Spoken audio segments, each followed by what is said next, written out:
What is good, YouTube, and welcome back to MKE MANIACI. And today we got unintentionally funny Undertaker WWE moments from WrestleMania, man. I actually just finished filming a video about The Rock's possibility of turning on the bloodline, so I figured, you know what? Why not just do another one and just post it on Monday, man? So appreciate y'all for tuning in. Appreciate all y'all support.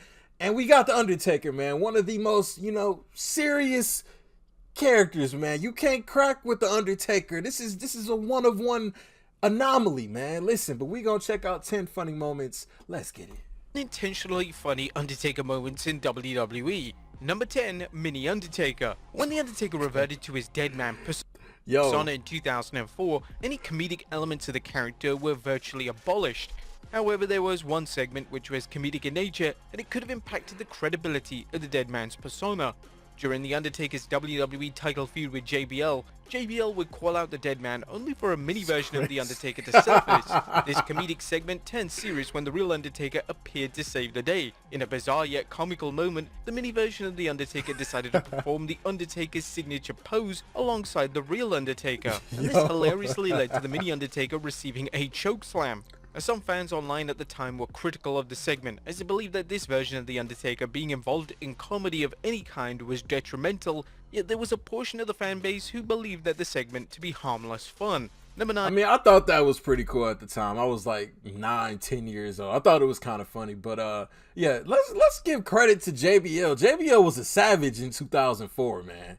This man, y'all, I ain't even got to talk about that segment, but JBL was a savage in 04. Mini Undertaker is hilarious. So yeah, there was a portion of the fan base who and then y'all remember a couple years after this, we started getting Mini Boogeyman. We started getting like shorter wrestlers. Believe that the segment to be harmless fun. Number 9, how was your week? The 2002 No Mercy pay-per-view kicked off with a rare cold open. In the cold open, The Undertaker was seen sitting in the locker room getting ready for his Hell in a Cell showdown with Brock Lesnar. This is when his half-brother Kane came in, sat down next to him and hilariously stated, "How was your week?" The Undertaker then pulled a rather humorous facial expression as the fans in attendance laughed. Both members of the Brothers of Destruction have been through hell over the past 7 days, so it was indeed an appropriate comment to make from Kane, and it was unusual to see the two serious characters involved in a tongue-in-cheek segment. Number 8, Buckle Up Teddy. At the Breaking Point pay-per-view in 2009, WWE yet again decided to replicate the Montreal Screwjob from 1997. In the show's main event, world champion CM Punk would tap out to The Undertaker's Hell's Gate, and this is when SmackDown GM Teddy Long informed the dead man that the Hell's Gate was banned. Long ordered the match to continue, and when the bell rang once again, Punk locked in the Anaconda device, and the bell rang despite the dead man failing to tap. On the following edition of SmackDown, Long would enter into a limo in the parking lot, and it was revealed that the dead man was in the driver's seat, and The Undertaker declared, "Buckle up, Teddy."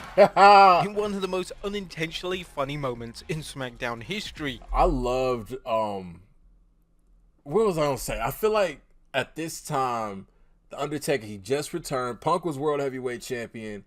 The screw job at Breaking Point was uncalled for. I had so much faith the Undertaker was gonna win the world title that night.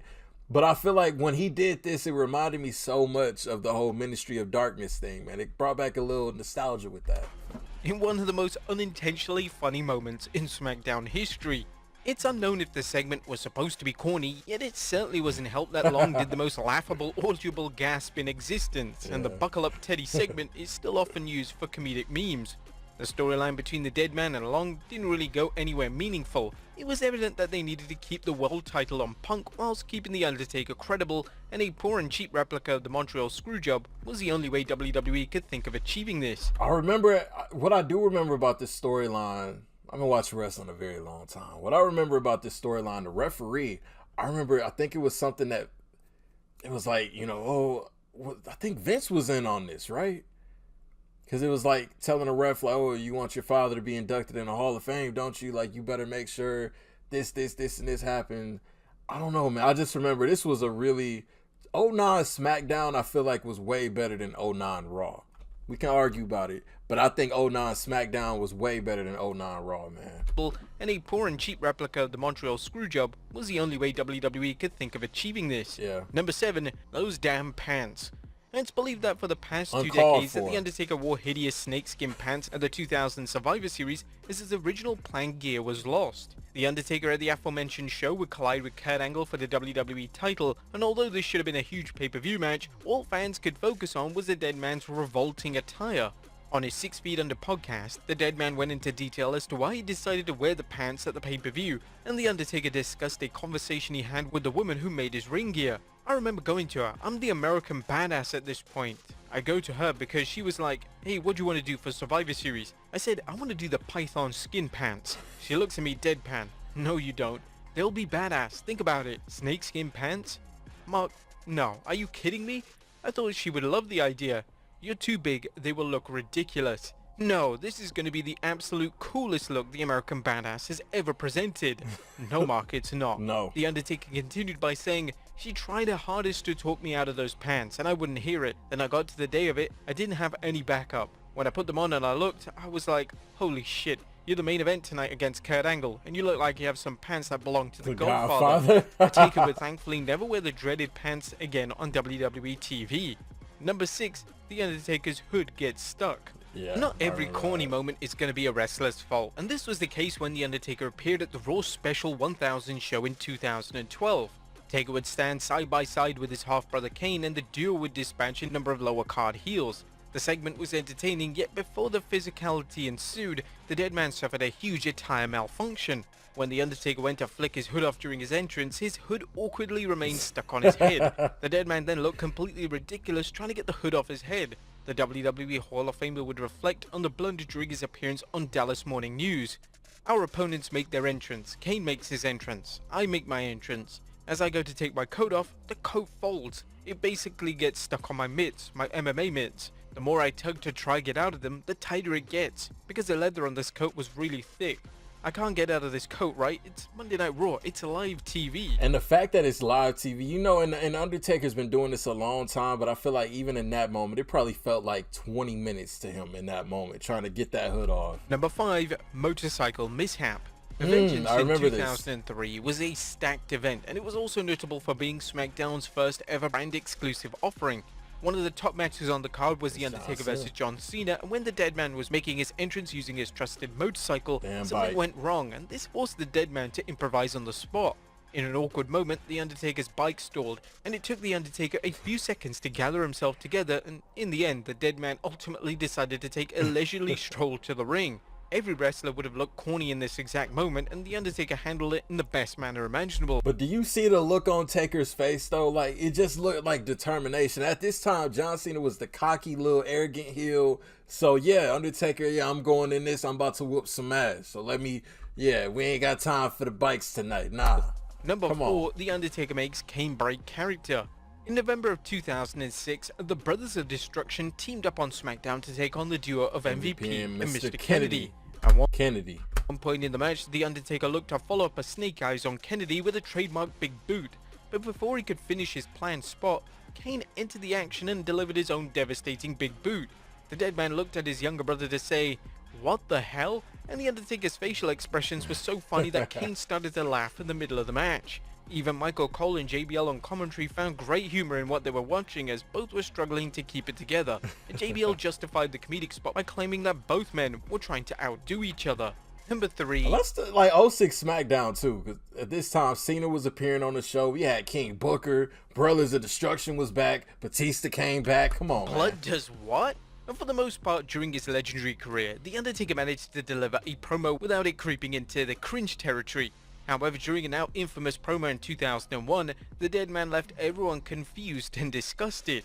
On the January 29th edition of Raw, the Dead Man along with Kane cut a backstage promo which focused on Rikishi and Haku, who the Brothers of Destruction would be taking on in a First Blood matchup on that week's SmackDown.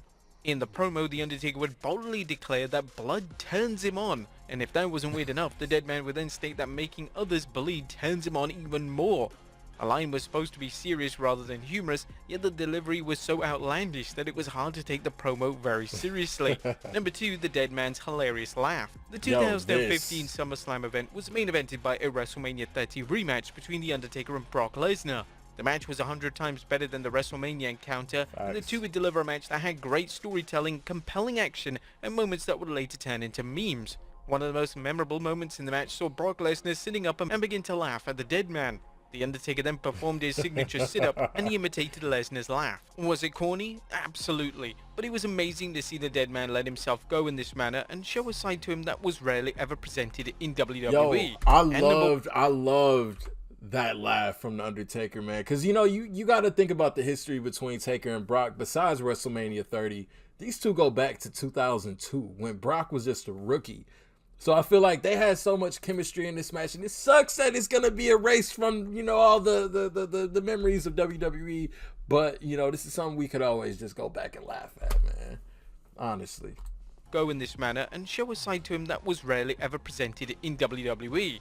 And number one, the Taker-Rooney. Often after Raw or SmackDown has gone off the air, the WWE talent likes to improvise and deliver something memorable for the fans. In 2002, after an episode of Raw, numerous names including The Undertaker, The Rock, Triple H, Booker T and Vince McMahon were in the ring, and they were all taking turns delivering a spin-a-rooney. However, when it came time for the Phenom to perform the trademark spin, he just couldn't bring himself to break character. The segment, which is available to watch via YouTube, is a glimpse at how vital The Undertaker believes staying in character truly was. And it's apparent that there are moments during this segment in which the legend himself debates whether to commit doing the spot or not. According to The Undertaker during an interview with Chris Van Vliet, the spin-a-rooney is one thing he refused to do whilst in WWE. I always told him, Vince McMahon, I don't care who you are, what you do, you'll never get me to do that. And you don't tell Vince that you can't or won't do something because it becomes his passion in life. But I can honestly say he's never got me to do a Taker-Rooney, so I won. That's the one battle I won with Vince. And Undertaker's the only one that could get away with that, by the way. Vince and Undertaker like that. He's the only one. Well, there you have it, folks. 10 of the most unintentional. You know, and shout out to Undertaker, man. Absolute legend in the industry, man. A legend, not just, like I said, not just in WWE, but in the entire world of professional wrestling. One of the GOATs, man. Unintentionally funny Undertaker WWE moments. Link down below in the description for y'all to check this out in its entirety with no interruptions. If you are new to the channel, hit that subscribe button for me for more wrestling related content. And until the next video, I'll see y'all then. Thank you for watching MKE Maniaci. I'm out.